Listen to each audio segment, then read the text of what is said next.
আসসালামু আলাইকুম ওয়া রাহমাতুল্লাহি ওয়া বারাকাতুহু। পবিত্র ইয়াউমে আশুরা রোজা সম্পর্কে হাদিস পাকের মধ্যে চমৎকার ঘোষণা হয়েছে।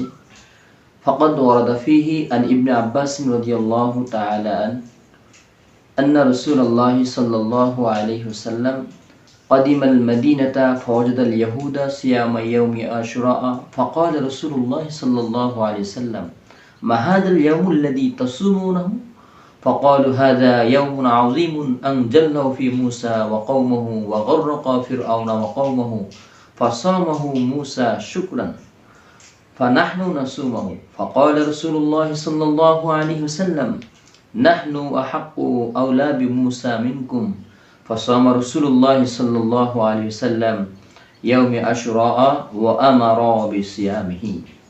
হাদিস পাকের মধ্যে আসছে রাসূল পাক সাল্লাল্লাহু আলাইহি ওয়াসাল্লাম যখন মক্কা থেকে হিজরত করে মদিনায় গেলেন, তিনি দেখলেন ইহুদিরা ইয়াউমে আশুরার দিনে রোজা রাখতেছে। আল্লাহ রাসূল সাল্লাল্লাহু আলাইহি ওয়াসাল্লাম জিজ্ঞাসা করলেন, মাহাদাল ইয়ামুল্লাযী তাসুমুনাহু, এটা কিসের দিন যেই দিনে তোমরা রোজা রাখো? তখন ইহুদিরা বললেন, এই দিনটা এমন একটি মর্যাদাপূর্ণ দিন যেই দিনে আল্লাহ পাক রব্বুল আলামিন হযরত মুসা আলাইহিস সালাম এবং তার কওমকে ফেরাউনের কবল থেকে মুক্তি দিয়েছিলেন, আর এই দিনে ফেরাউনকে সলিল সমাধি করেছিলেন।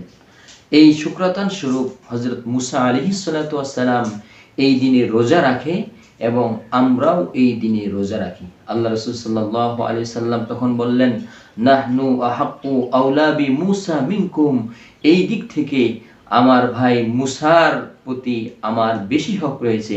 রাসূল পাক সাল্লাল্লাহু আলাইহি ওয়াসাল্লাম ইয়াউমে আশুরার দিন রোজা রাখলেন, ওয়া আমারা বিসিয়ামিহি, এবং সাহাবে আজমাইনদেরকে ইয়াউমে আশুরার দিনে রোজা রাখার জন্য বললেন। সুবহানাল্লাহ।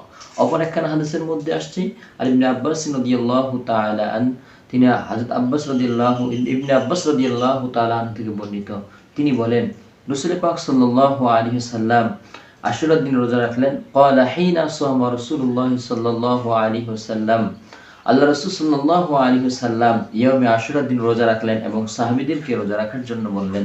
তখন সাহাবে আজমাইন বললেন, ইয়া রাসূলুল্লাহ, ইয়া হাবিবাল্লাহ, এই দিনে যে আমরা রোজা রাখবো, এই দিনটাতে তো ইহুদিরাও রোজা রাখে, তাহলে আমরা যদি রোজা রাখি তাহলে ইহুদিদের সমান হয়ে যায়।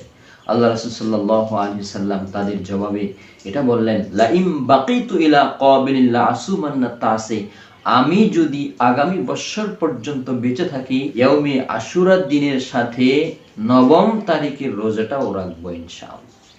আল্লাহ পাক রব্বুল আলামিন প্রথম রাসূল সাল্লাল্লাহু আলাইহি ওয়াসাল্লাম আশুরার দিন রোজা রেখেছেন এবং তার সাহাবে আজমাইনদেরকে রোজা রাখার জন্য আদেশ করেছেন। আসুন আমরা প্রিয় রাসূল সাল্লাল্লাহু আলাইহি সাল্লামের উম্মত, আমরাও এই দিন রোজা রাখি। এই দিনের রোজার অনেক ফজিলত রয়েছে। আল্লাহ রাব্বুল আলামিন আমাদের সকলকে ইয়াউমে আশুরার দিন রোজার ফজিলত অর্জন করার তৌফিক দান করুন। আমিন। ওয়া আখির দাওয়ানা আলহামদুলিল্লাহি রাব্বিল আলামিন। ওয়াসসালামু আলাইকুম ওয়া রাহমাতুল্লাহি ওয়া বারাকাতুহু।